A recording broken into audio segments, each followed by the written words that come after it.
لە بەرنامەی ڕابردوو هەردوو زانکۆی پزیشکی هەولێر و زانکۆی پۆلیتەکنیکی دهۆک بەری یەک کەوتن.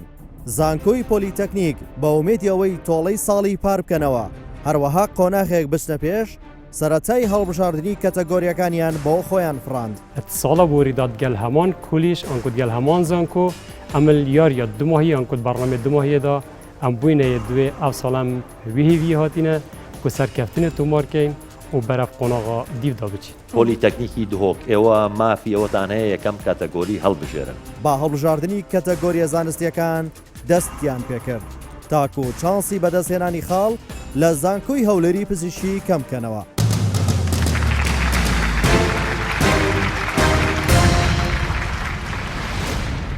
بەڵام زانکۆی هەولێری پزیشکی وەرایاندا نەبەزاند و بە دوای زانکۆی پۆلیتەکنیکی دهۆک کەوتن.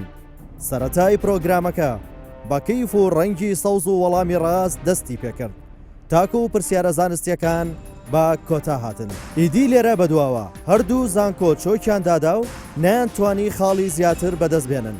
بۆیە قۆناغی یەکەم بە 30 خاڵ بۆ زانکۆی پۆلیتەکنیکی دهۆک و 40 خاڵ بۆ زانکۆی هەولێری پزیشکی کۆتایی هات. بەڵام لە قۆناغی ڕوبەڕووبنەوەی تاکە کەسی زانکۆی پزیشکی هەولێر قۆڵیان لێ هەڵماڵی و لە سەر ستەیجی بەرنامە نیشانیاندا کە زانکۆی پزیشکی هەولێر ڕکابەرێکی ئاسان نییە.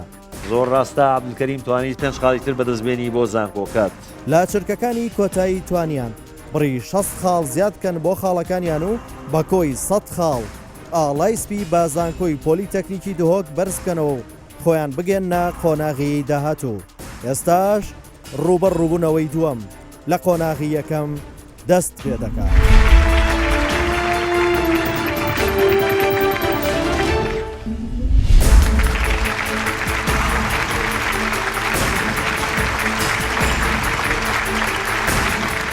بەخێر بێن بۆ ئەستێرەکانی زانکۆ.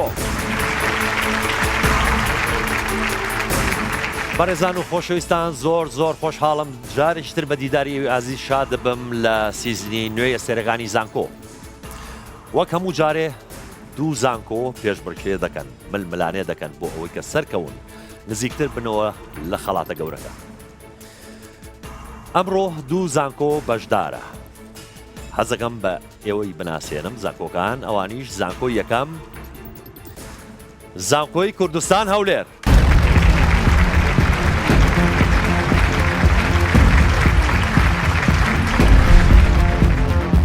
نام رابر عارف عبدالله تمنم 20 ساڵە لە بەشی ئەندازیارینەوە دەخوێنم لە زانکۆی کوردستان. هیوادارم لە داهاتوو بمە کارگەرێکی گەورە لە کۆمپانیای. من ناوم محەممەد طارق سابرە قوتابی کۆلێزی پزیسکی زانکۆی کوردستانم تەمەنم 18 ساڵە. هیوادارم لە داهاتوودا بم بە پسپۆری نەخۆشیەکانی دەمار و مێشک. ناوم هاوڕێ دیدار بەرزنجیات تەمەنم 18 ساڵە لە قۆناغی یەکەمی ئەندازیاری شارستانیمە و هیوادارم لە داهاتوودا بم ئەندازیارێکی سەرکەوتوو لەبارەکە. من ناوم محەممەد ئەبوبەکرە 18 ساڵم قوتابی قۆناغی یەکەمی کۆلێژی پزیشکیم لە زانکۆی کوردستان هەولێر. هیوادارم لە داهاتوودا ببم بە پسپۆر لە وای نەخۆشیەکانی دڵ و هەناو و جێپەنجەی خۆم بەجێبکەم. بە باشی خۆمان ئامادە کردووە بۆ ئەم بەرنامە تا سەرکەوت. بەڕاستی متمانەمان بە خۆمانەیە بەڵام هاتوونە بۆ کە خۆشی لە بەرنامەکە بین و زانیاری زیاد لێ وەرگێ. زانیارێکی باشمان کۆ کردوێتەوە و هاتوین خۆمان تاقیبکەین. ئێمە وەک زانکۆی کوردستان هەوڵمان داوە زانیاری پێشکە بکەینەوە بۆ ئەم پرۆگرامە بە هیوای ئەوەی سەرکەوتوو بین و متمانەیەکی زۆرمان بە خۆمان هەیە ئینشاڵڵە ژەبین بە براوەکە ئەگەریش وانە بوو گرنگ بەشداریکردنەکە. هاتوین وەختی خۆمان تاقی دەکەینەوە و ئەلمی خۆمان دەردەخەین بزانین لە کاسێکراین. بەڵام ئەگەریش نەمانیش بێتەوە شەرتەوەی کە بەشداری بان کرد و شەرتەوەی کە بتوانین ئیستفادە لەو زانیاریان وەرگین بە تەجروبەیەکیش بێ بۆ قوتابیەکان و بۆ زانکۆش. زانکۆی دووەم زانکۆی گەشەپێدانی مرۆیی.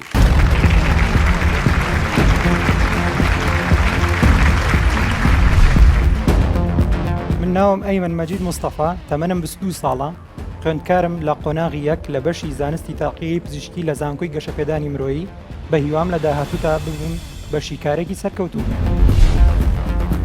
من فانیا کاروانم تەمەنم 20 ساڵە خوێندکارم لە زانکۆی گەشەپێدانی مرۆیی لە بەشی زانستی تاقیگەی پزیشکی. هیوادارم لە داهاتووە تاقیگەیەکی تایبەت بە خۆمم هەبێت. من محمد طالب خوێندکار لە زانکۆی گەشەپێدانی مرۆیی بەشی زانستی تاقیگەی پزیشکی تەمەنم 22 ساڵە هیوادارم لە داهاتوودا دکتۆرا لە بوارەکەی خۆمدا بەدەستبێنم. من ناوم باوەند دڵشادە تەمەنم 24 ساڵە خوێندکارم لە کۆلێژی زانست و تەکنۆلۆژیا لە زانکۆی گەشەپێدانی مرۆیی بە هیوام لە داهاتوە بم بە خاوەن یەکێک لە کۆمپانیا تەکنۆلۆژیەکان. ئێمە زۆر دەمەکە لە هەوڵی ئەوەیان کە بین بۆ ئەم بەرنمەیە و هەموو هەوڵێکی خۆمان ناوە تاوکو قۆناغی کۆتایی بڕۆین ئێوە زۆر بە باشی خۆمان ئامادە کردووە و هیوادارم تا قۆناغی کۆتایش بڕۆین و ئەنجامێکی باش بەدەستێت. بڕای تاڵمان بە خۆمان هەیە و ئاماژمان گەورەیە ئینشاڵڵا تا کوتایی بەردەوام بین و سەری شەکەین. هەموو کاتێ ینی ڕووداوەکان شایانی گۆڕانکاریە لەوە چێمە هاتبین بۆ سەرکەوتن بەناوعیتە بشکێ بەڵام ئەکیدم شەڵا ئەمە بڕای تاوەتیمان بە خۆمانە و سەرکەوتووە بە شێوی گروپ کارمان کردووە بۆ ئەوەی ئەنجامێکی باش بەدەستبێنین و بڕای تەواومان بە خۆمان هەیە. ئێوە ئاگادار نێمە زانکۆی گەشەپێدانی مرۆیی لە ڕووی زانستیەوە یەکەم زانکۆیە لەسەر ئاستی هەرێم بۆیە هیواداری خوێندکارەکانیشمان ئەم ساڵ یەکەم بن و بتوانن قۆناغەکان هەمی ببڕن و لەم بەرنامەیە یەکەمی بەدەستبێنن.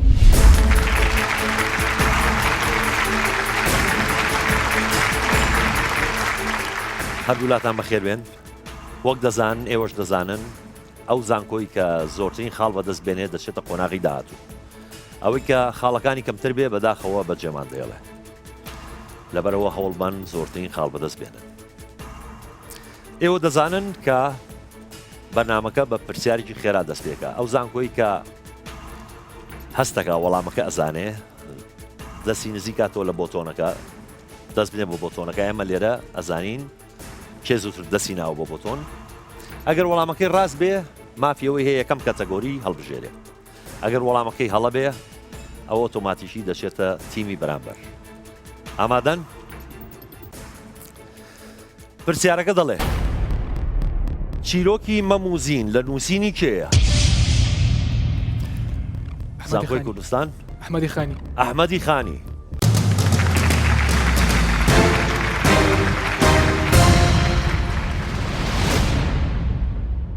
زۆر ڕاستە ئێستا ئێوە مافیەوەتان هەیە یەکەم کاتەگۆری هەڵبژێرن. تەکنۆلۆژی. تەکنۆلۆژی. لە تەکنۆلۆژیا ئەی هەیە و بی هەیە کامیان هەڵبژێرن؟ ئەی. ئەی.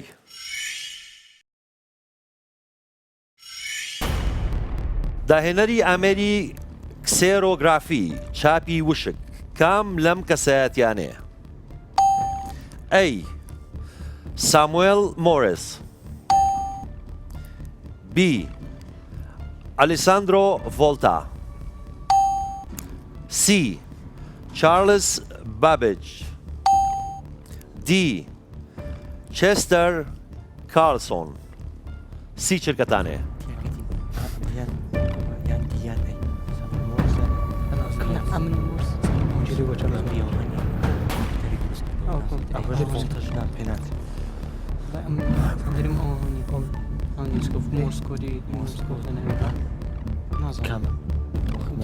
دە چرکەتان ماوە زوو ئاگاتان لە کات بێ.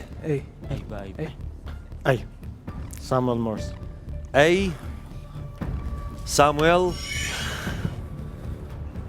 مۆرسی. زانیاریتان هەبوو؟ ناوەڵە. بۆچی ساموێڵتان هەڵبژارد؟ چارلز بابج هەسمان نەکرەوە چکە ئەو یەکێک لە داهێنەرەکانی کۆمپیوتەر بوو. ئەلیساندرۆ ڤۆڵتاش ناوەکەمان جێ لێ نەبووە. زانیاریمان نەبوو لە سەری بەڕاستی بەس. باشە بزانین ئەی ساموێل مۆرس وەڵامێکی ڕاستە یاخود هەڵێ.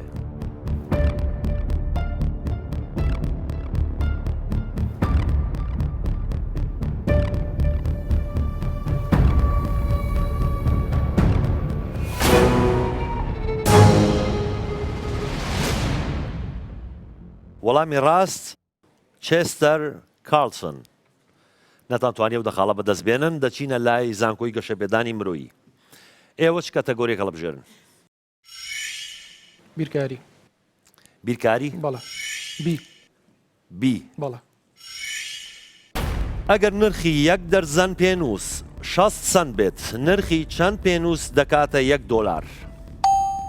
ئەی 18 پێنووس بی 22 پێنووس سی 20 پێنووس دی 24 پێنووس سی چرکەتانەیە و سەر و پێنووسێکتان پێەیە.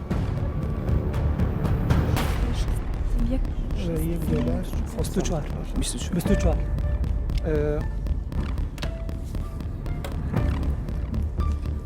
وەڵامی کۆتایی دی 24 دی 24 بەڵێ چۆن حسابتان کرد؟ ئەمە جوان. ئێمە 1 دەرزەن 6 سنتە یەک دەرزەن چەند دانەیە؟ 12 دانەیە 12 12 دانە 6 سنتە ئەوڵێ نرخی چەند پێنووسە کاتە $1 وتمان 100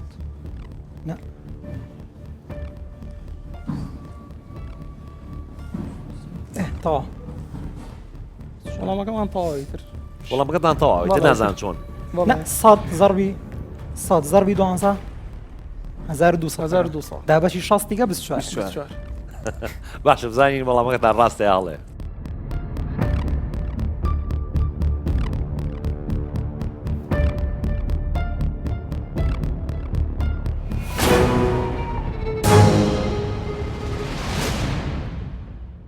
بەداخۆ وەڵامەکەتان هەڵە بوو ئەیمەن دڵنیا وەڵامە ڕاستەکە بیستە وانە؟ وەڵامە ڕاستەکە بیستە بەس بۆ لە دەست پێکات تۆزێت دڵنیا بوون کە 24 چۆن حسابتان کرد ئەیمەن؟ دابشکردنەکەمان غەڵات بوو دابشکردنەکە غەڵەت بەڵێ کاتەکەی تۆزێ کەم بوو؟ ئەرۆڵا کاتەکەی کەم خۆی بێ زیرەشەکە لەوایە کە لەو کاتەکەما توان وەڵامی ڕاست بنەوە وانە باوان بەڵێ وایە بۆ ئەم جارە نەتانتوانی و دەخاڵە بەدەست بێنن زانکۆی کوردستان هەولێر چ کاتەگۆریشی کە هەڵەبژێرن بیرکاری بیرکاری لە بیرکاری تەنها ئەی ماوە کەواتە ئەی تەمەنی کەسێک لە ساڵی 2011دا 27 ساڵ بێت تەمەنی ئەو کەسە لە ساڵی 2003 چەند بووە؟ ئەی 19 ساڵ بی 17 ساڵ سی 18 ساڵ دی 20 ساڵ سی چرکەتانەیە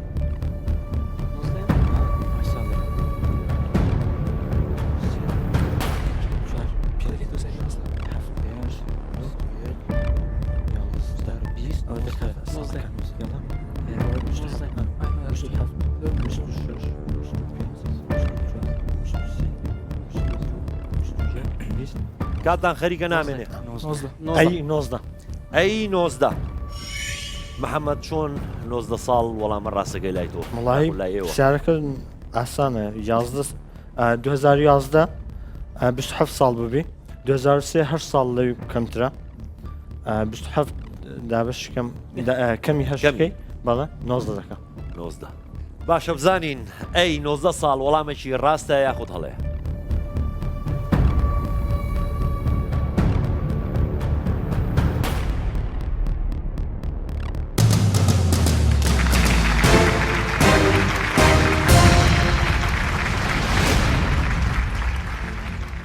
زانکۆی کوردستان هەولێر وەڵامەکەتان ڕاستە و بوون بە خاوەنی دەخاڵ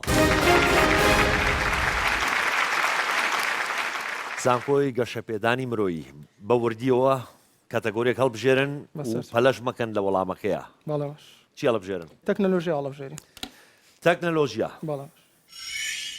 تەنها بی ماوە کەواتە بی کێ بە باوکی تەکنەلۆژیای زانیاری IT دادەنرێت؟ A. Ray Tomlinson B. Cloud Shannon C. Sundar Pichai D. Sergey Brin C. چرکەتانەیە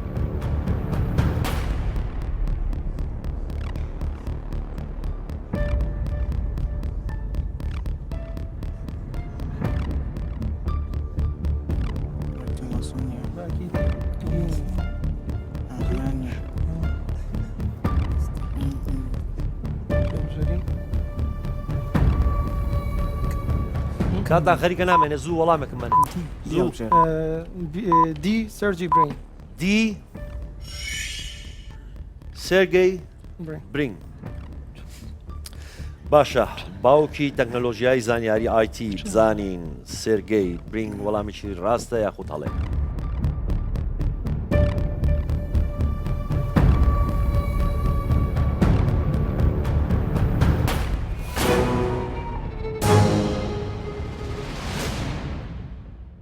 بەداخۆ وەڵامەکەتان هەڵەبوو نەتانتوانی ئەم دەخاڵە بەدەست بێنن وەڵامە ڕاستەکە کلااود شانن نەتانتوانی و دەخاڵە بەدەست بێنن دەچینەوە لای زانکۆی کوردستان هەولێر و کاتەگۆریەکی نوێ زانست زانست ئەی ئەی ئەو ماددە کیمیاییە چییە کە هەستی سووتانەوە دروست دەکات لە کاتی خواردنی بیبەر A. Aspartic acid B. Capsaicin C. Histidine D. Piperine C شرکتانەیە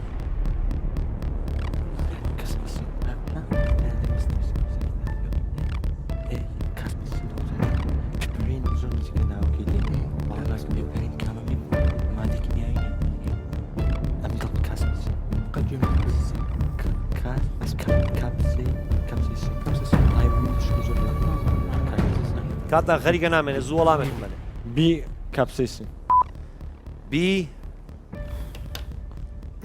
کاپسایسینگ بۆچی کاپسایسینگتان هەڵبژارد وڵی بیدایەتی ئەو ساڵ ئارتیکڵەکەم خوێندەوە لەسەر بیبەری جا ئەو ناوە غەریب نییە لەکنم سیش ئەمینۆ ئەسیدا باڵ ناکەم ڕەبت پێ هەبی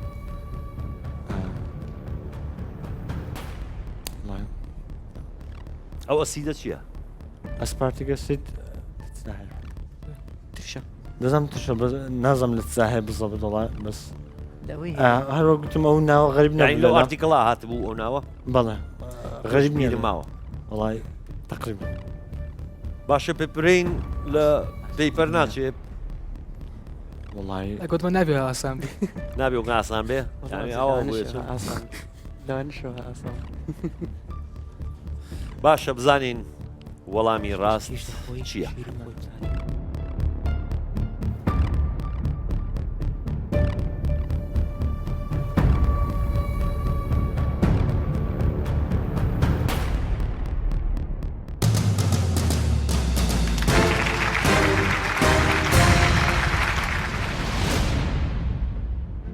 زانکۆی کوردستان هەولێر وەڵامەکەتان ڕاستە و دەخاڵی ترتان بەدەستێ ناوکۆی خاڵەکانتان 20 خاڵ.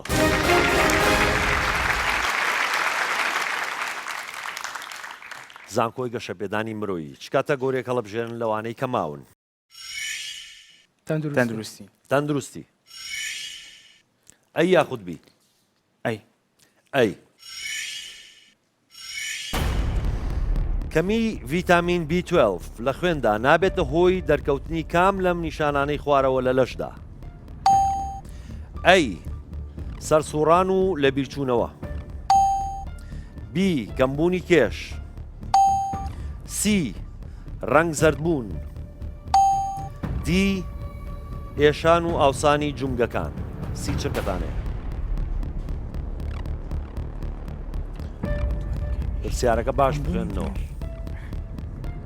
ڤیتامین B12 بۆ کەم خوێنی خوێنە بێت ڤیتامین B12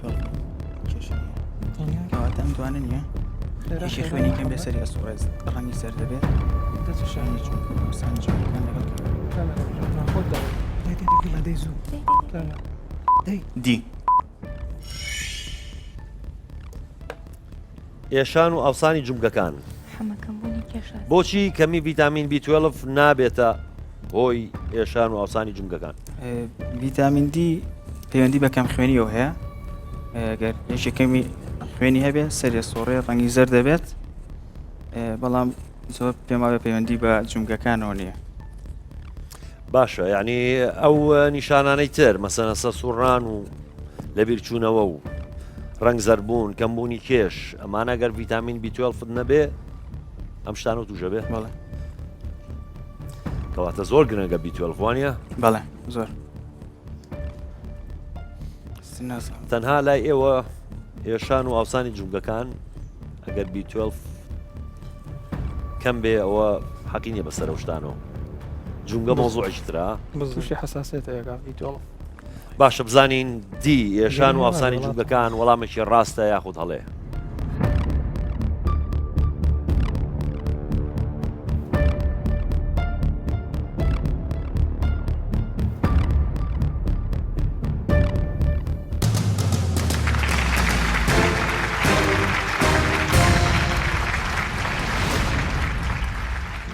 زانکۆی گەشەپێدانی مرۆیی وەڵامەکەتان ڕاستە بووم لە خاوەنی دەخاڵ.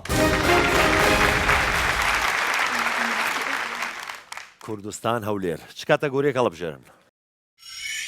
تەندروستی. تەندروستی. تەنها بی ماوەکەواتە بی.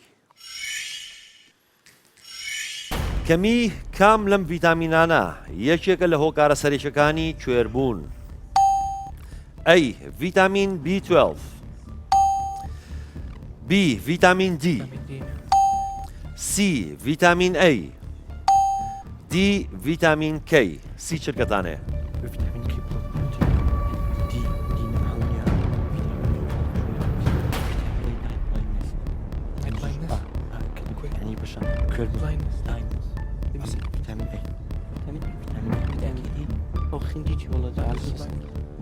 سی ڤیتامین A. سی ڤیتامین A. دڵنیان لە وەڵامەکەتان؟ ڤیتامین K لە بۆمینی خوێنە، ڤیتامین دیش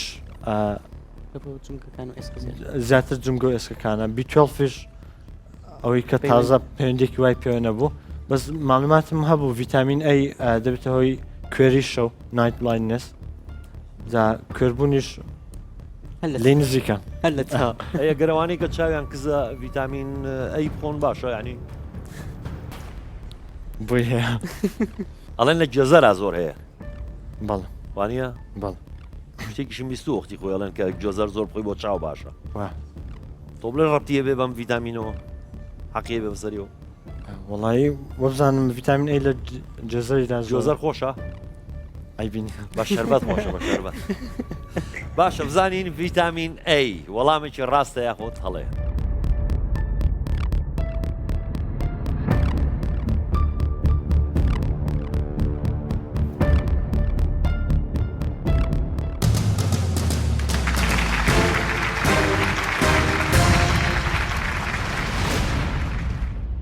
زانکۆی کوردستان هەولێر وەڵامەکەتان ڕاستە و دەخاڵی ترتان بەدەزێنە کۆی خاڵەکانتان سی خاڵ.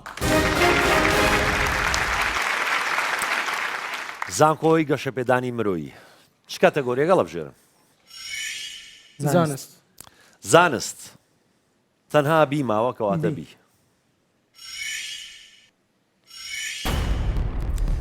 کام لەمانەی خوارەوە مادەیەکی سەرەکیە لە ناو زۆربەی ترشەکاندا؟ A. کاربۆن B. هایدرۆکساید C. نایترۆجین D. هایدرۆجین سی چرکەتانەیە؟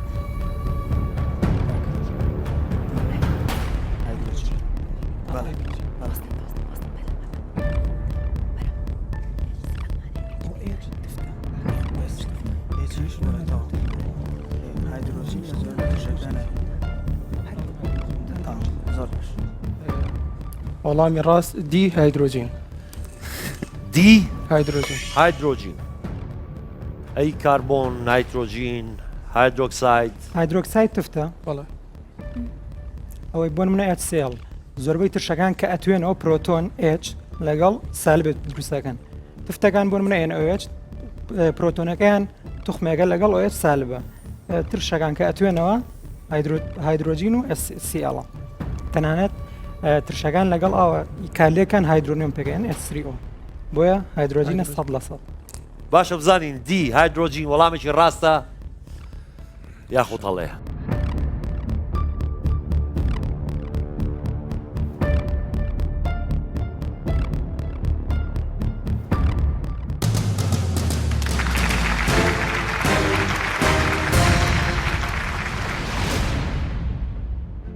زانکۆی گەشەپێدانی مرۆیی وەڵامەکەتان ڕاستە و دەخاڵی ترتان بەدەستێنا کۆی خاڵەکانتان 20 خاڵ. دێنەوە لای ئێوە بزانین لەو کەتەگۆریانەی کە ماون چی هەڵبژێرن؟ وەرزش. وەرزش. بزانین ئێوە لەگەڵ وەرزشا چۆنن؟ ئەی ناوی یاریگای تۆپی پێی یانەی AC میلان چییە؟ A. ویمبلی B. ئۆلمپیاستە دیۆ سی سانسیرۆ دی ئاڤیڤا سی چرکەتانەیە سانسیرۆ سی سانسیرۆ لە دووسێ چرکەی تێپەڕی بوو وەڵامدان نایەوە چۆن وە تۆ مشەجعی ئەو ناوەڵە بەس دیارە ئاسانە برادران تۆپانێ یاریگەیەکی بەناو بانگە بە ئیشی خۆمانە بڵێ برادران زانیاران زۆر بوو باشی ئەو مشەجعی چۆن باشلۆنە قسەی ناکە ها چیە شەرمەگەر بڵێن باشە سی سانسیرۆ بزانین وەڵامێکی ڕاستە یاخۆت هەڵێ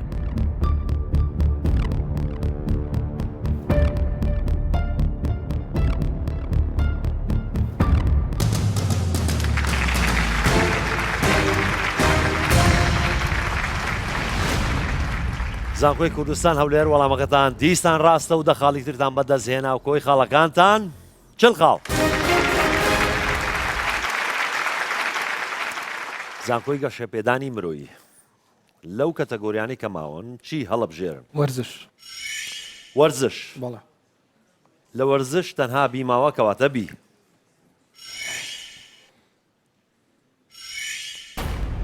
ئاڵای ئۆلمپیاد پێکاتووە لە 5 بازنە هەر یەک لەو بازنانە چ مانایەک دەبەخشێت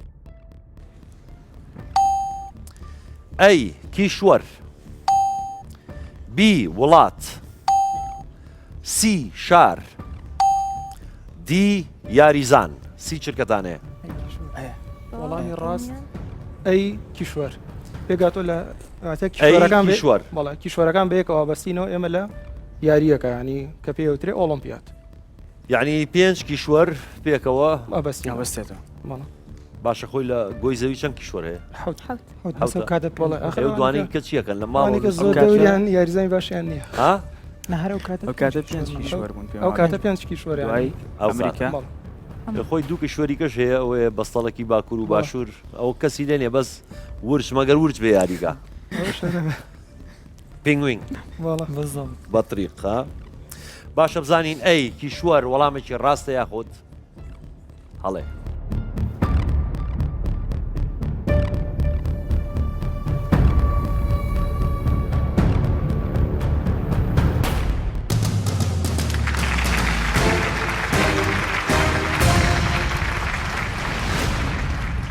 زانکۆی گەشەپێدانی مرۆیی وەڵامەکەتان ڕاستە و دەخاڵی ترتان بەدەستهێنا و کۆی خاڵەکانتان سی خاڵ کوردستان هەولێر چی هەڵەبژێرن جوگرافیا بابی بێوزە بابی بێمجارە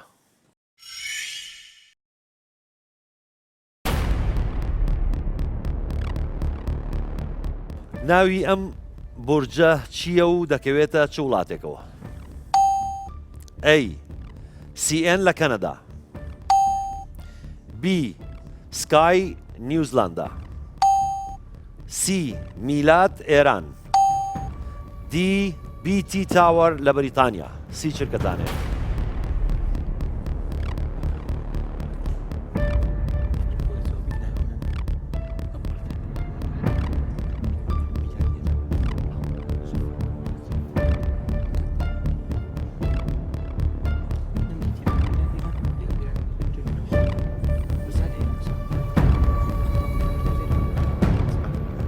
زوو وەڵامێکم بنێ سی میلاد ئێران سی میلاد ئێران کەستانە ئەو بورجەتان بینیوە ئەو تاوەڕتان بینیوە لە وێنەیەک شتێک فیلمێ نەمانی تۆڵە باشە محەممەد ئێستا دوو محەممەدمانەیە نازام کام محەممەدی عینەک بەچاو زانین تۆ لە بورجەکانە چی بینیوە ئەوانەی کە زۆر من بیەوەیە ناو بانگ بن شێوی وێنەکەی بەلای ئێران دەچوو لە ئێرانە چوو کوالیتی نەبوو یا چی بووە بەڵێ بەز ئەو بورجانی تر دیارن مەسەلەوەی ئەیڤڵ و ئەوانەی ها بەڵێ ئەوان ڕاستەکەی زانیاریمان لەسەر نەبوو لەبەرەوە باشە بزانین بورجی میلاد لە ئێران وەڵامێکی ڕاستە یاخۆت هەڵێ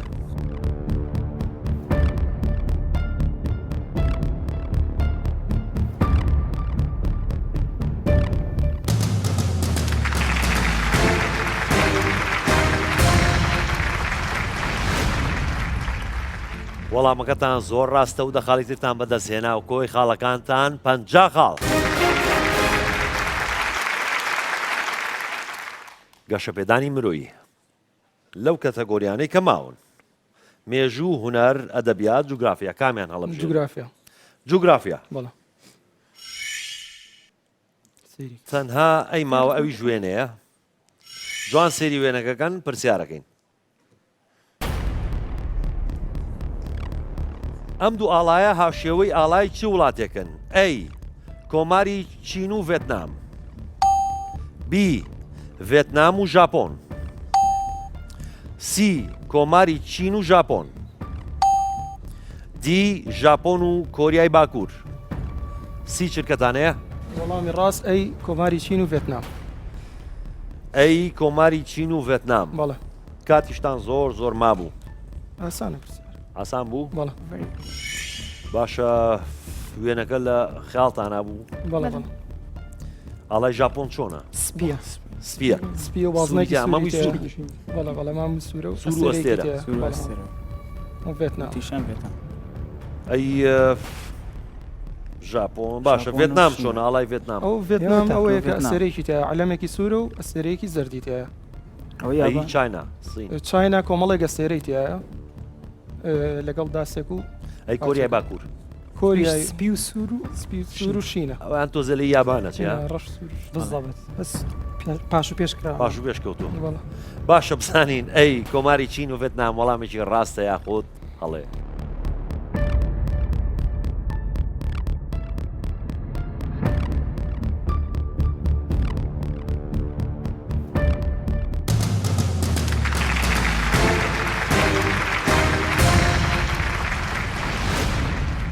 زانکۆی گەشەپێدانی مرۆیی وەڵامەکەتان ڕاستە دەخاڵی ترتان بەدەستێنا و کۆی خاڵەکانتان 40 خاڵ. هاتینەوە لای ئێوە بزانین چ کاتەگۆریەک هەڵ ئەبژێرن. ئەدەبیات. ئەدەبیات. ئەی و بی هەیە ئەی. جەلادەدینی ڕۆمی ناسراو بە مەولانا لە چ سەردەمێکدا ژیاوە؟ ئەی سەدەی هەژدەیەمی زاینی، بی سەدەی هەڤدەیەمی زاینی، سی سەدەی دوازدەیەمی زاینی، دی سەدەی سێزدەیەمی زاینی. سی چرکەتانەیە؟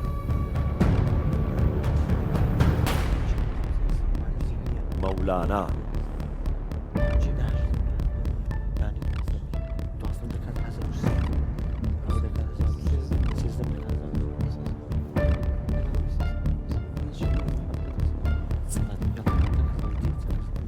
دا چرکەتان ماوە زوو وەڵامێکم بەنێ. وەڵام سی دوازدەیەمی زاین. سەدەی دوازدەیەمی زاینی. جەلادەدینی ڕۆمی دەناسن مەولانا؟ بەڵێ. بەرهەمەکانمان خوێندوتەوە. خوێندوتانە دەربارەی ژیانی فارس بوو. دەڵێ فارس. خەڵکی شۆ؟ پارس لا ئێران. ئێرە. باشە بۆچی سەدەی دوازدەمیتان هەڵبژارد؟ ساڵەکانی ئەم محەممەد بۆ محەممەد دەڵێت تۆ وەڵام بەرەوە ئەو وڵێت تۆ وەڵام بەرەوە. لە نێوان بیوسی گومانمان هەبوو. بیوسی هەفتەیەمی زاینی دوازدەیەمی زاینی فەرقەکەی نێوانیان زۆر زۆرە. بڵە بەڕای من کۆنتر بوو هەژدەم و هەفتەم نەبووە. باشە سی سەدەی دوازدەیەمی زاینی بزانین وەڵامێکی ڕاستە یاخود هەڵێ.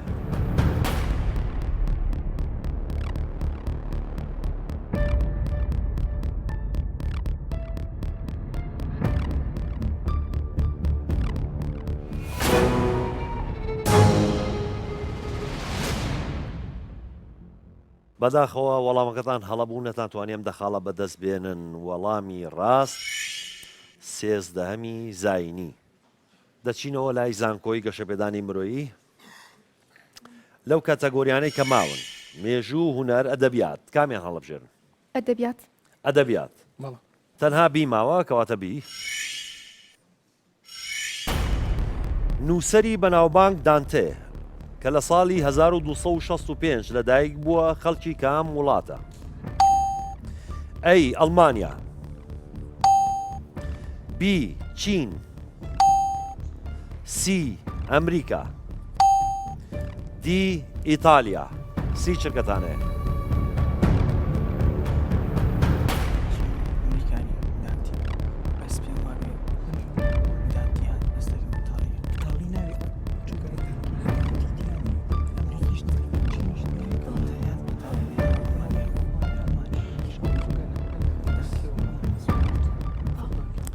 دە چرکەتان ماوە؟ وەڵامی کۆتاییمان ئەی ئەڵمانیا. ئەی ئەڵمانیا. دانتێ ئەناسن کتێبەکانیتان خوێنەوە؟ نەخێر بەڵامی تە بە حکمی ناوەکەی بێر ئەڵمانیا. بەناوبانگترین نووسینی کۆمێدیای ئیلاهی خەڵکی ئەڵمانیا بەڕایەوە؟ ئەم زانیاڵی خەڵکی ئەڵمانیا ڕاست.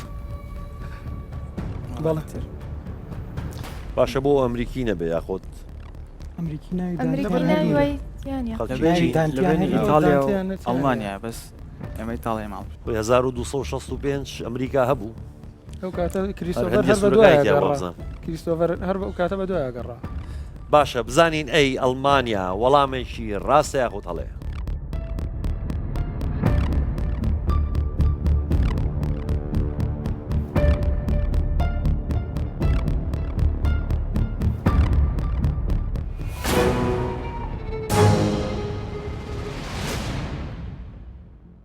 بەداخەوە وەڵامەکەتان هەڵەیە ئەو دەقاڵەتان بەدەست نهێنا. وەڵامی ڕاست ئیتالیا و لە شاری فلۆرانس لەدایک بووە. دەچینەوە لای زانکۆی کوردستان هەولێر. هونەر تەنها مێژوو هونەر ماوە، ئێوە هونەرە لەبژێرن؟ ئەی و بی هەیە لە هونەر؟ ئەی بە ئێوە گرتوتانە. کێ خەڵاتی ئۆسکاری باشترین ئەکتەری ژنی لە ساڵی 2017 بەدەست هێنا؟ ئەی ئێما واتسن، بی ساندرا بولۆک، سی ئێمی ئادەمز، دی ئێما ستۆن. سی چرکەتانەیە؟ ئێماستۆن جیانە پرد سوورەکە ئێماستۆن نیە. لا لا لا بس الحمد لله جان لا لا لا ئەوە نیە واتسن ئۆکێ هاری پۆتەر نیە بابا المصنف ئێماستۆن ئۆکێ دە چرکەتان ماوە؟ ئێماستۆن المصنف لا لا دی ئێماستۆن واتسۆن دی ئێما ستۆن. لەگەڵ فیلمما چۆنن؟ هاوڕێ تۆ لەوە چه زۆر سی فیلم بکەی؟ أمان بەس فیلمی هندی ها؟ کوردێکی ئەی ڕابەر تۆ وڵای سیر دەکەم. سیر دەکەی؟ بەڵێ باشە لە 2017 ئەوە زۆر دەمێک نییە 2 ساڵەوە پێشە باشترین ئەکتەری ژن ئێوە پێتان وایە ئێما ستۆنە؟ ئەوە بزانم وایە. وا بزانین. باشە مادەم وا ئەزانن با بزانین ئێما ستۆن وەڵامێکی ڕاستە یاخود هەڵەیە.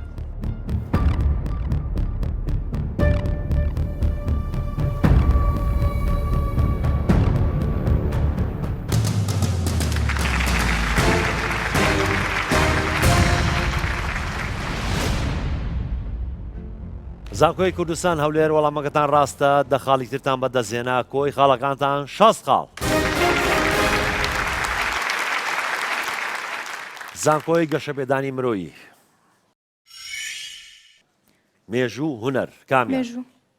مێژوو. ئەیوبی هەیە؟ با ئەیبێت. با ئەیبێ بۆ نا. ناوی کۆنی شاری قودس لە سەردەمی کەنعانیەکان چی بوو؟ ئەی یەبوس، بی ئۆرشەلیم، سی ئیلیا، دی یەسرب. سی چرکەتانەیە؟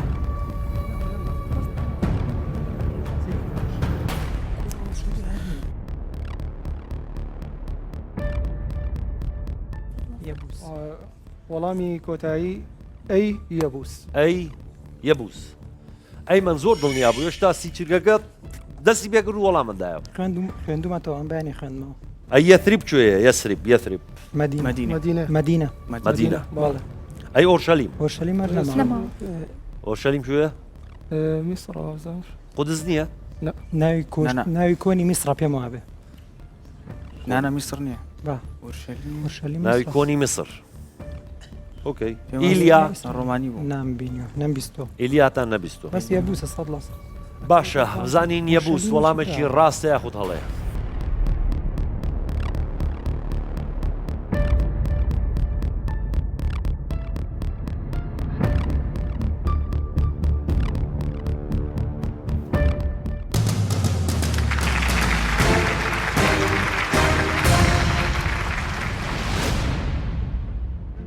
وەڵامەکەتان ڕاستە و دەخاڵی ترتان بەدەستێنا و کۆی خاڵەکانتان 50 خاڵ. زانکۆی کوردستان هەولێر 50/60 دوو کەتەگۆری ماوە دوو پرسیار ماوە کامی هەڵەبژێرن هونەر تەنها بی ماوە کەواتە بی کەی یەکەم ئاهەنگی دابەشکردنی خەڵاتی ئۆسکار ئەنجام درا ئەی 1929 بی 1923 سی 1925 دی 1930 سی چکردان ماوە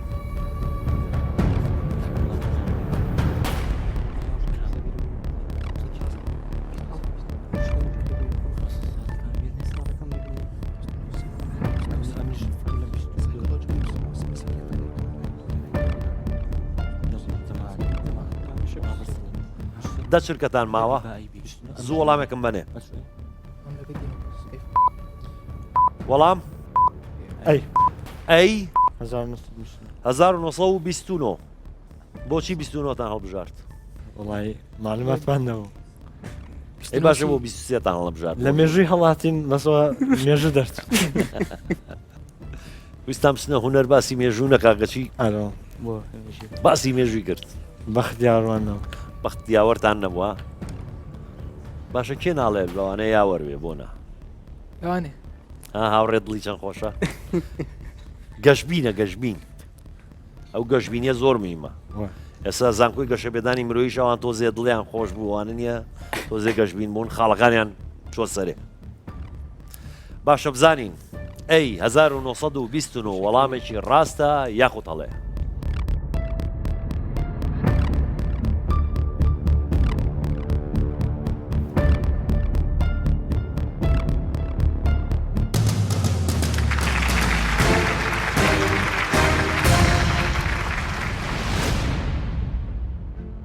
زانکۆی کوردستان هەولێر بەخت لەم پرسیارە یاوەرتان بوو دەخاڵی ترتان بەدەستێنا کۆی خاڵەکان 70 خاڵ.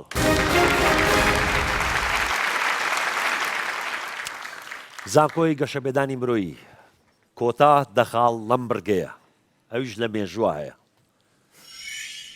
مێژوو بی بزانین ئەو دەخاڵە بەدەستێنن ناوی کۆنی شاری کەرکووک چییە؟ ئەی نەینەوە بی زامووە سی ئارابخا دی ئەکپاتان سی چرکەتانەیە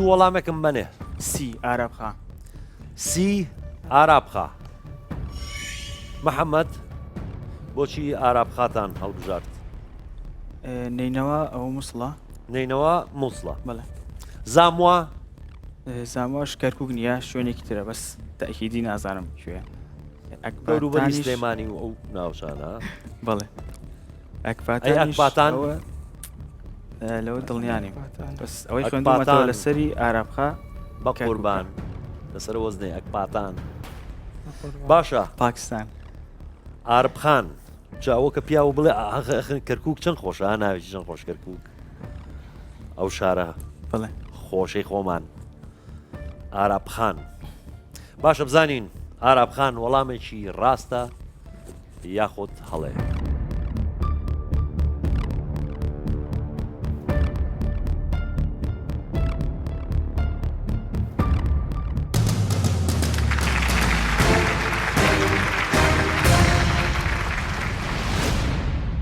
زانکۆی گەشەپێدانی مرۆیی ئارابخا وەڵامی ڕاستە و دەخاڵی ترتان بەدەستهێنا و کۆی خاڵەکانتان 60 خاڵ. بەڕێزان خۆشەویستان ئەم بەرگەیە کۆتایی هات لە نێوان زانکۆی گەشەپێدانی مرۆیی زانکۆی کوردستان هەولێر. خاڵەکان لە یەک نزیکن. زانکۆی گەشەپێدانی مرۆیی 60 خاڵ. زانکۆی کوردستان هەولێر 70 خاڵ. نێوانتان زۆر نییە نێوانتان زۆر نییە و بەرگەیش تر ماوە بەرگەی ڕوبەڕبوونەوەی تاکەسی خۆتان ئامادەکەن بۆ ئەو بەرگەیە بینەرانی بەڕێز و خۆشەویست ئێوەش لەگەڵمانە بمێننەوە پاشکەمیش کە دێنەوە لاکە.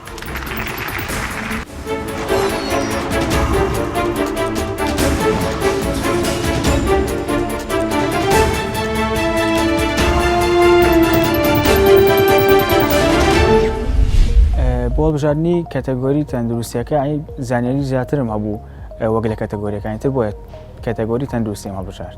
گومانم هەبوو لە بینی دوودانەیە بەڵام بە پێی و زانیاریانی کە خۆم ئەمزانی ئەو وەڵامە ڕاستی کە هەڵبژارد دڵنیاتر بووم لێ.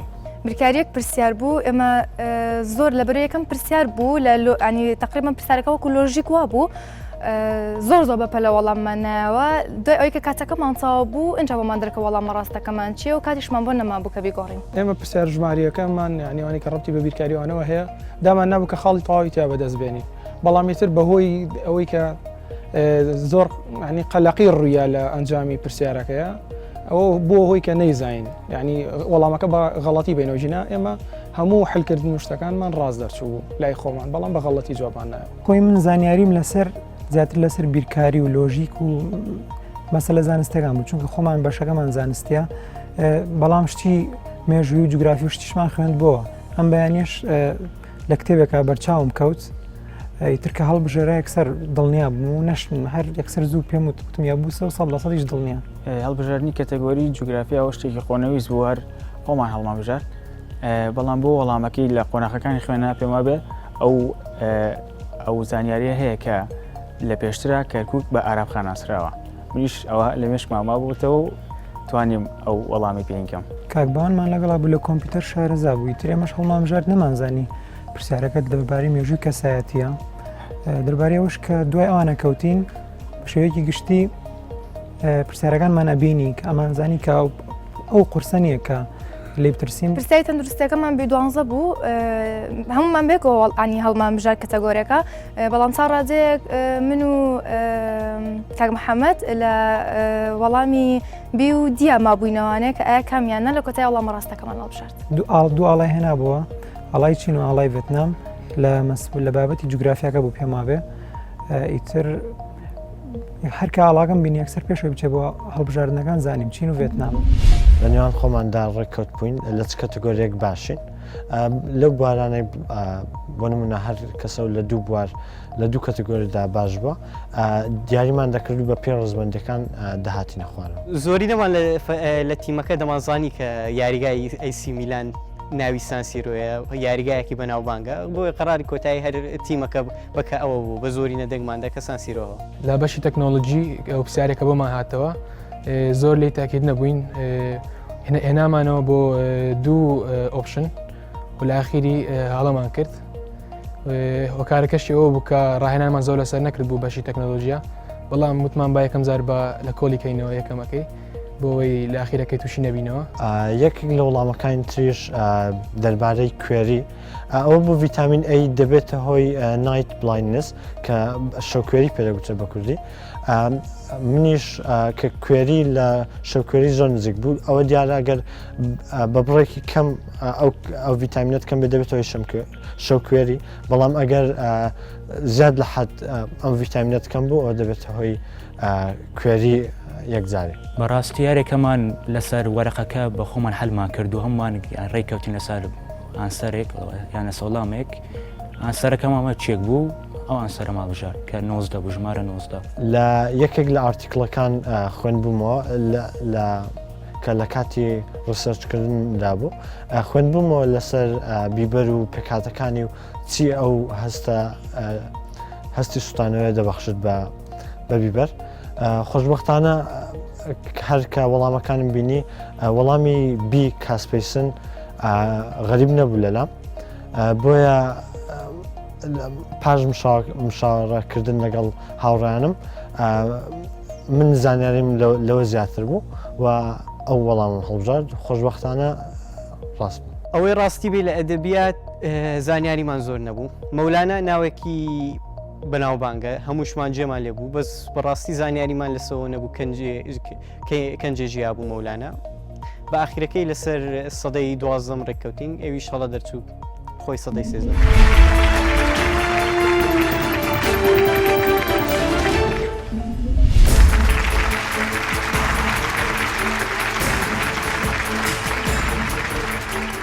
بەڕێزان و خۆشەویستان دووبارە سڵاو گەڕاینۆلاتان و کۆتا قۆناغ ڕوبەڕووبوونەوەی تاکەسی.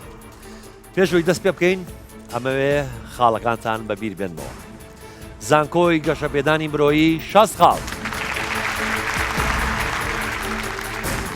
زانکۆی کوردستان هەولێر 70 خاڵ. لە هەر زانکۆیە و قوتابیەک یەتە لای من 5 پرسیار بۆ ئەم دوو قوتابی ئەبێ هەر پرسیارەی 5 خاڵی لەسەر. هەردوولاتان ئامادەن؟ باشە. لە زانکۆی گەشەپێدانی مرۆیی باوان بەخێربی. زانکۆی کوردستان هەولێر محەممەد. هەردوولاتان بەخێربێ. 5 پرسیار بۆ ئێوە هەیە، هەر پرسیارەی 5 خاڵی لەسرە. پرسیارەکە لێگەڕێن تا تاو یەکەم هەمووی خوێنمەوە. گەر پرسیارەکەم تاو نەکردبێت و تان دەستان نابێ بە بۆتۆن پرسیارەکە تاو ناکەم ئەبێ وەڵام بیتەوە. ئەگەر وەڵامەکە هەڵە بوو ئەوە دەچێتە لای بەرامبەر و پرسیارەکەی بۆ خوێنمەوە و وەڵامەداتەوە. ئەگەر ڕاست بوو 5 خاڵ بەدەستێنێ. هەردوولاتان ئامادەن؟ باش. پرسیارەکە دەڵێت ناوی بەربڵاوی ڕووەکی ئاراک چییە؟ ناوی بەربڵاوی ڕووەکی ئاراک. زانکۆی کوردستان هەولێر. سنەوبەر. سنەوبەر.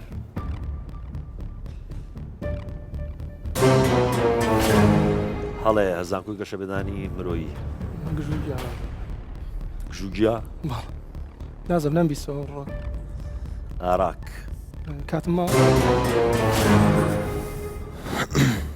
شتێکە خەڵک زۆر بەکارێنێ بۆ دانپاکردنەوە. سیواک. نەتانزانی بەداخەوە 5 خاڵەتان نەتوانی بەدەست بێنن. پرسیاری دووەم. پرسیارەکە دەڵێت یەکەم گیانلەبەر کە چووە بۆ شایی ئاسمان چ گیانلەبەرێک بوو؟ زانکۆی گەشەپێدانی مرۆیی. مەیمون. مەیمون. سەگ. محەممەد. سەگ.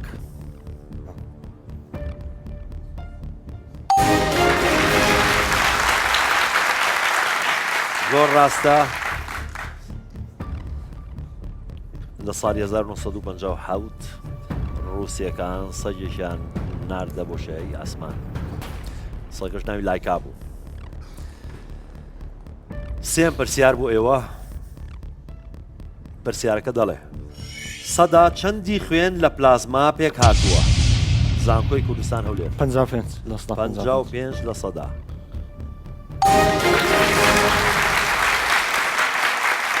زۆر ڕاستە محەممەد توانیت 5 خاڵی تر بەدەستبێنی بۆ زانکۆکەت.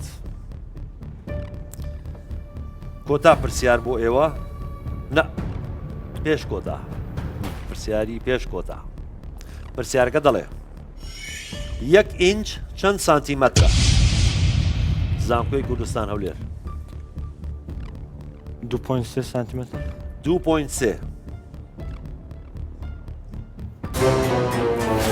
هەڵەیە 1.5 سانتیمتر 1.5 بەڵام هەڵەیە کەستانت نازانی وەڵامە ڕاستەکە 2.54 سانتیمتر. کۆتا پرسیار پرسیارەکە دەڵێت ناوی ئەو کەناڵەی کە زەریای ئارام و زەریای ئەتلانتیک بە یەکەوە دەگەێنێت چییە؟ زانکۆی گەشە پێدانی مرۆیی نۆکەندی سوێس نۆکەندی سوێس بەڵام کەناڵی سوێس کەناڵی سوێس. هەڵەیە محەممەد تۆزانی ناوی کەناڵەکە چییە؟ زانیاری نییە زانیاری نییە محەممەد. وەڵامە ڕاستەکە کەناڵی پەنەما. زۆر زۆر سپاسی واکەین نەتوان شوێنەکانی خۆتان.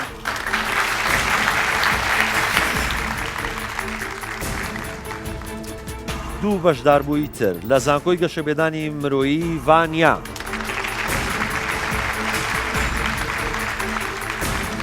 ڤانیاخان بەخێربێی لە زانکۆی کوردستان هەولێر هاوڕێ.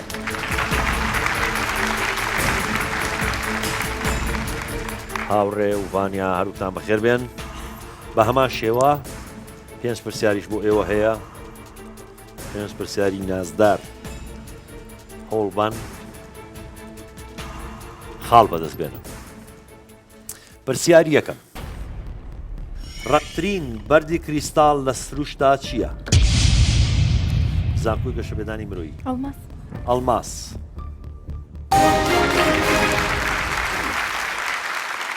زۆر ڕاستە ڤانیا 5 خاڵە بەدەستهێنا بۆ زانکۆکەت. دووەم پرسیار ئەو ئامێرەی کە خێرایی با دەپێوێت چی پێدەگوترێت؟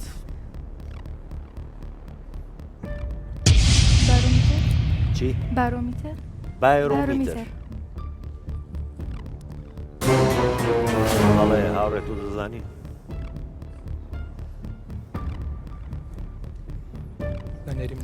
زانیاری نییە. ئەنیمۆمێتر. پرسیارێکی تر بۆ ئێوە و پرسیارەکە دەڵێت بڕبڕەی پشتی مرۆڤ لە چەند ئێسک پێک هاتووە؟ زانکۆی کوردستان هەولێر 33. زۆر ڕاستە. تۆ وایە پێشوێت تۆ وەڵامەکەت خێراتریایەوە بەڵام پێشەوە بۆتۆنەکە اینجا وەڵامەکە یارمەتی وشتدا خۆ دەزانی نەدەزانی ئاخە گوناح نییە و 5 دەرەجەیە خزوو وەڵامەدایە تۆ قاعیدەکە ئەزانی ڕوڵ ئەزانی ئەبێ بۆ تۆ ناگری اینجا وەڵام بەس ئەو مەزانی و ئەخ 5 خاڵە بەداخەوە چوو بۆ هاوڕێ. ئۆکەی پرسیارێکی تر یەکەم جار بۆ تۆن بیرتان نەچێت. پرسیارەکە دەڵێ چ گیان لەبەرێک بە سیمبولی ئاشتی دادەنرێت لە هونەردا؟ زانکۆی کوردستان هەولێر کۆتر.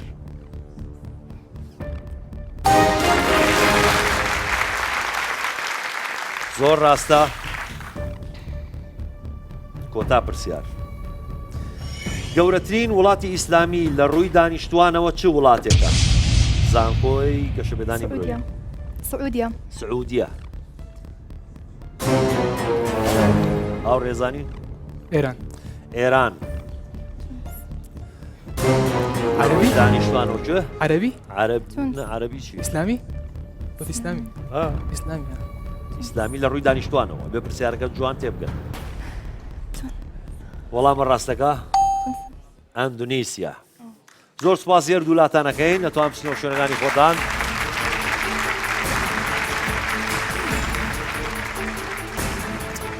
لە زانکۆی گەشەبێدانی مرۆیی محەممەد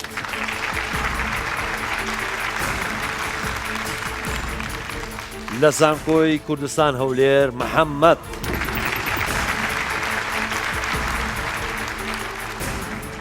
محەممەد و محەممەد هەروتان بەخێر بێن. شام لێسە سرم لێ تێک چووە. سەیری ئاوێ ناکەن وەکوێک. باشە باماشەوە 5 پرسیاریش بۆیەوە هەر پرسیارەی 5 خاڵی لەسرە بۆ تۆن یەکەم جار ئینجا وەڵام یارمەتی بەنامەرەکەت مەیە وریابن. پرسیارەکە دەڵێ پلەی گەرمی ئاسایی جەستەی مرۆڤ چەندە؟ زانکۆی گەشەبێدانی مرۆیی 37 پلە. زۆر ڕاستە 5 خاڵت بەدەستێنە محەممەد بۆ زانکۆکەت. دووەم پرسیار پرسیارەکە دەڵێ 1 ملیار چەند سفری هەیە؟ زانکۆی گەشەبێدانی مرۆیی 9. زۆر ڕاستە 5 خاڵی تر. پرسیارێکی تر پرسیارەکە دەڵێ سەرۆکی ئەمریکا لە چ شوێنێک نیشتەجێ دەبێت؟ زانکۆی کوردستان هەولێر واشنگتن دیسی واشنگتن دیسی وایت هاوس کۆشکی سپی کۆشکی سپی. سێ وەڵام ڕاستە هەموو وەڵامەکان ڕاست. پرسیارێکی تر 5 خاڵی تر پرسیارەکە دەڵێت میوزیکژەنی بەناوبانگ مۆزارت خەڵکی کام وڵات بوو؟ گەشەپێدانی مرۆیی ئیتالیا ئیتالیا. محەممەد تۆ دەزانی؟ ئەڵمانیا ئەڵمانیا. ئەم دی و دیوتان گرت ئۆستریا یا خۆ نەمسا. کۆتا پرسیار بۆ ئێوە کام کیشوەر لە زۆرترین وڵات پێک هاتووە؟ زانکۆ گەشەپێدانی مرۆیی ئەوروپا. هەڵەیە محەممەد ئەفریقیا. زۆر ڕاستە زۆر سپاسی ئێوەشەکەم ئەتوان بچنەوە شوێنەکانی خۆتان.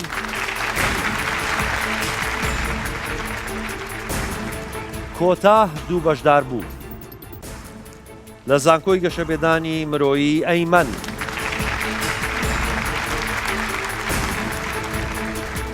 کاکە ئەیمەن بەخێربێی. لە زانکۆی کوردستان هەولێر ڕابەت.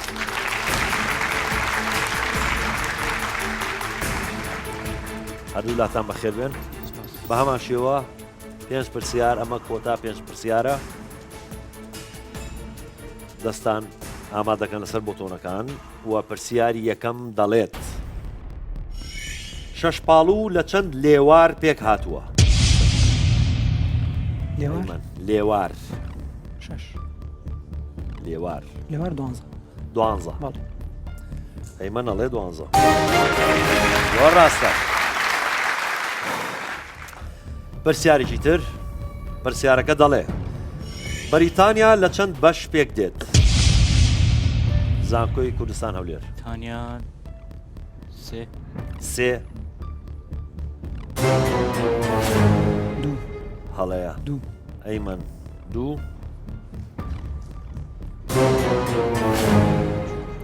هەڵەیە وەڵامە ڕاستەکە 4.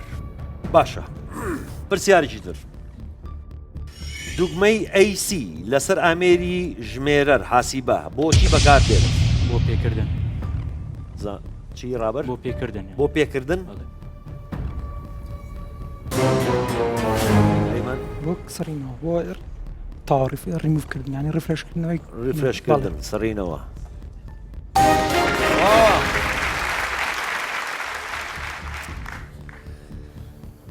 پرسیارێکی تر واتای وشەی ڕایسیزم چییە؟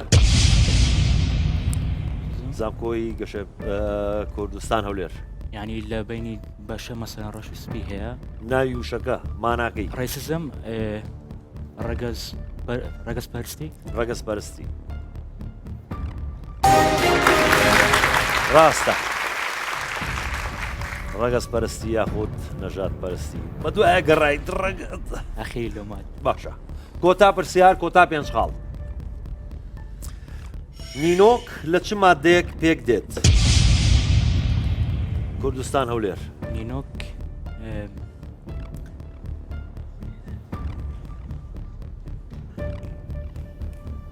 لا ئایرۆن ئایرۆن چی؟ ئەسپیتۆن ئەسپیتۆن ئەسپیتۆن وەڵامە ڕاستەکە کیراتین زۆر سپاسی ئەوەژەکەی دەتوان بچنەوە جێگەی خۆتان بەڕێزان و خۆشەویستان بەم شێوەیە ئەم قۆناغەش کۆتایی هاو ئەم پێشبڕکێی نێوان هەردوو زانکۆی گەشەپێدانی مرۆیی و زانکۆی کوردستان هەولێر زانکۆی گەشەپێدانی مرۆیی خاوەنی 85 خاڵن و زانکۆی کوردستان هەولێر خاوەنی 105 خاڵن کوردستان هەولێر زانکۆی کوردستان هەولێر دەچێتە قۆناغی داهاتوو بەداخەوە زانکۆی گەشەپێدانی مرۆیی بەجێمان دێڵێ هیوادارین ساڵی داهاتوو بێنەوە دیسان پێشبڕکێ بکەن هیوای سەرکەوتن بۆ ئێوە خوازم لە خوێنەکەتانە و لەش ساغ و تەندروست بن بینەرانی بەڕێز و خۆشەویست زۆر سوپاسی ئێوەشەکەین کە لەگەڵمانە بوون تا بەرنامەیشتر بەخواتان ئەسپێرم هەر شاد.